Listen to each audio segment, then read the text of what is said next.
and welcome to another CAM4 Creator One-on-One. I'm Laura Desiree, and today I'm joined by a truly brilliant broadcaster on the platform, Mrs. T. Thank you so much for making time for us. Hi, thank you so much. I appreciate it. I came with my CAM4 swag ready to go. We love it. We love seeing the CAM4 swag. So any of you who have it, I know a lot of broadcasters are watching this. We love seeing you rep it. We've got an all-around smorgasbord of questions that we're going to be getting to today. But as a beginning start to it all, why don't you tell us a little bit about the kinds of content you create, and if you do fit into a niche, what might that be? That's the fun part because I'm kind of all over the place. I'm actually just a solo creator starting off. I do a lot of solo.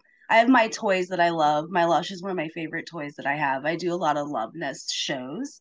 Those are my favorite. And then also I have one of the like rabbit type toys, and I just have different toys that I bring into my shows, and you can find those all on my shops on my profile too.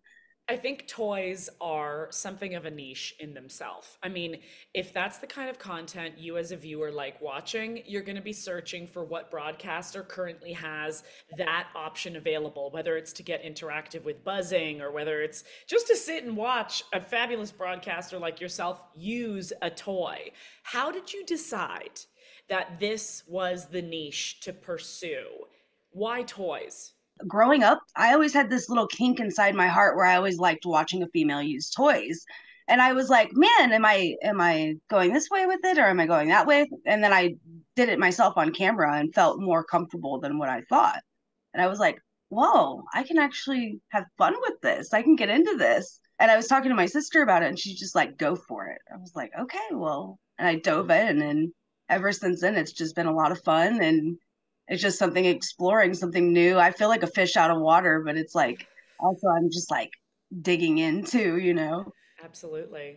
And toys aside, there's more to your identity, obviously. What would your on-camera persona be like? Like when you interact with viewers, are you more of a dominant sounding broadcaster, or do you like to be a little bit more submissive? Is there a tone or a style of your persona? I am definitely the submissive. So I am definitely tell me what to do, tell me what you want to see, tell me if you want me to pull my hair, like tip for tokens. Like I love that, like teasing and all of that kind of strip tease type thing. That's kind of my thing, is kind of getting them entertained, and then talking to them a lot and getting to know them and figuring out what's their kinks and what they like and what they want to see. But I'm definitely more of a submissive whenever I'm camming. I like that curiosity. I think that's essential when you're a broadcaster. If you have a little curiosity about what other folks might be into, you can work with that and you can use that to make your shows like constantly exciting. So tell us how long you've been doing this, and in your own observation, how have you grown as a broadcaster from the time you started to now? That's a great question. I love that. I've only been doing this since December. So I've only been camming since December, but I've run other platforms before then. But this has been one of the best platforms and one of the most fun platforms actually for me, because not only is it worldwide, you've got the Loveness toy to go along with it. That I feel like have grown a lot on using the toy itself, but then knowing how to use the software with the toy itself on multiple different apps that you can run the software on. And then like I have other people that will come in and they'll be like, oh, well, how do you do this? And it's just like I give them a little tip here and there. And the next thing you know, they come back and they're like, my toy's running. And I'm like, oh, I'm so happy for you. Like, it's so exciting. Like, congratulations. I feel like I've grown in that aspect by being able to not only help people, but understanding that software and trying to get the toy to like react to where it's supposed to, and getting to know my customers. And the toy was actually a gift. So that was cool too. That was a bonus in all of it. So you've become something of a tech guru, which like that's what's amazing about the journey is it may seem daunting when you start as a broadcaster, like I don't understand all the technology involved, but it sounds like you pick it up rather quickly. Yeah, I did pick it up rather quickly. It was exciting when I did too. It makes me feel like a tech wizard. So it's like not only is it naughty, it's like, yeah, I'm smart too. Totally. I love that. Like you can get a lot of confidence from just being able to understand it and work within all the advancements that come in tech. We're going to move on to luck. Some people would argue that luck is a big element in your success in this industry. So, what does it mean to you? And what would be your luckiest moment so far in camming? Let's see. I would say my luckiest moment in camming is getting gifts. I've gotten probably 4 or 5 different gifts. The Lush was definitely my favorite gift of all time. That was the main gift of all. That was just like to top it all off for me. It was just like, wow, that's so cool. And then getting the feedback from CAM4 was really cool too because of getting the bonus performances and getting little stuff like that. I feel like not only am I making good money here, but I'm also having a lot of fun and it's becoming like an addiction for me almost. I'm like, give me more CAM4. I love it. But with the whole luck aspect of it, I'm like the least lucky person ever. Like I have no luck whatsoever. I buy a scratcher and it's like loser, but I felt lucky on CAM4. I have. I know it too well. I know it too well. We're going to talk about the need to refresh. So, even though you're new to all of this, that doesn't matter. What matters is that you are in touch with some of the realities of being a cam broadcaster, a cam creator, a content creator. There is a need to refresh, whether it's to refresh your approach to the business side of things. Maybe that's investigating what times work better to stream, or whether it's the need to refresh your own creative approach to camming itself, changing your backdrop, bringing in new toys or costumes. Talk to us about your relationship with the idea of refreshing. In what ways have you had to refresh? Ooh, I have to refresh every morning whenever I do my makeup and I sit there and get ready. You know, that's what I really love about this is because it gives me a new start every time and there's new viewers every single time. But my fun in it is the feedback from CAM4, like I was saying, whenever they put up their spring contest or whenever they have competitions on Twitter, I'm like, ooh, here we go. Because that also gets in with the tech savvy. You're also growing your platform and you're pushing your brand out there for people to watch and people to see, like Reddit, Twitter, places like that. Like it really helps. This site has just been, it's been the glory hole, I call it. It's my little glory hole. It is. I haven't heard that one yet. That's a good one. I like that. Your very own little glory hole. The need to refresh ties in beautifully to this very necessary realm of self-care. How do you know when self-care is needed and what does self-care look like for you? Ooh, if I feel tired, then I go ahead and exit out real quick and I might come back maybe 2 or 3 hours later and see what's going on. And if it gets boring, I'm out for the day. But most of the time, it's never like that. It's always something going on. I'm always talking to somebody.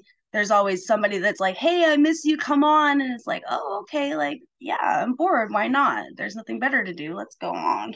you know? Let's say hello to everybody. And I call my show the shit show because it's always something. There's always something.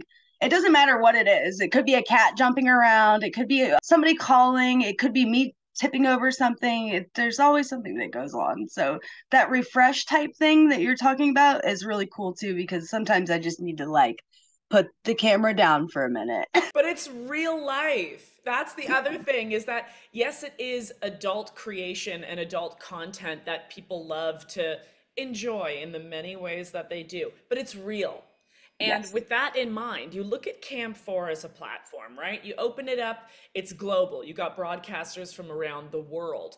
But more than that, camming as an industry has so much just boundless diversity. I mean, let's be real. There are no rules. Anyone can cam if they are of age. Anyone can cam, regardless of their body, regardless of their background. So I'm curious what diversity means to you, and do you see it alive on the platform? I love that. I'm from a really like country small town, so I don't see a lot of that. I don't see a lot of diversity, but on the site I do because I get to watch other people from different places around the world and I might not be able to understand what they're saying, but I can still watch and see what they're doing and I think we still communicate and get the understanding. And that's the fun part in it for me is there's so many different ways you can go about doing the camming, but there's also so many things you can do with watching people too. you can also get to tip somebody and you build those rapports and you kind of help each other out and, ask people how their day is going and making sure they're okay. Like, I haven't seen you on in a couple of days. Like, you doing okay still? Like, that's the part of having that kind of rapport with CAM4 and seeing the diversity is that there's always something out there. There's always something out there. You just got to be able to find it. Great. Fucking great. I love that. And thank you for sharing a bit about your own reality of where you are geographically and what the opportunity to experience others is. So that's just such a wealth of knowledge. Where do you see yourself in 5 years? Ooh, hopefully a little bit more settled down than I am now. Hopefully still camming. I can see myself still camming in 5 years. I could see myself growing camming in 5 years. I could definitely see that if I allow myself to do that. See where the opportunity lies and where I could go with it. Because you just never know. You just never know. And I'm not a big kids person, so definitely no kids. Maybe another dog or two. So any plans in place for growing your camming? Definitely on CAM4. Definitely on the CAM4. I love it. And we have it in recording, everyone. Phenomenal. So for everyone that's now fallen madly in love with you and they're thinking, how do I get to know more about Mrs. T? Where do they find you on the platform? What's your schedule? And what about social media? Where are all the ways we can find you? So I go by MrsTXoXo4594. You can definitely find me there. My scheduled shows are normally kind of random. I'm definitely on anywhere. My shows used to be at 7 a.m. every morning because that was just the schedule. And I was doing from maybe 7 a.m. till like 3 in the afternoon is like what I was doing. So now I kind of pushed back. I'm doing like maybe 12 to 5, something like that. And sometimes I'm on later, even from 12 to midnight, like till 1 a.m. It just kind of depends on whatever I'm. And then there's those days, like I said, there's some times where it's just you need that refresh and you're just like, no, I'm not going to take today. I'm just going to stay in bed and sleep. So there's also, you have those days too. Most of the time, I would say I'm on in the afternoons, Midwest time. And social media? Yeah. Are you on any of the platforms, Instagram, Twitter, any of that? So my platforms I like to run on are Twitter and Reddit. I love Reddit. I go by the same username on everything. I'm learning Instagram so I'm learning about it, like the different diversities between the sites, but definitely Twitter and Reddit for sure. Amazing. I mean, this has been a wonderful opportunity to get to know all about you. Thank you for answering these questions and just continuing to bring all of this creativity and all of this positivity to the platform. Thank you for your time today, my love. Thank you so much. Make sure that you tune in for all of our upcoming CAM4 creator interviews. We will see you next time for a whole lot more. Until then, bye.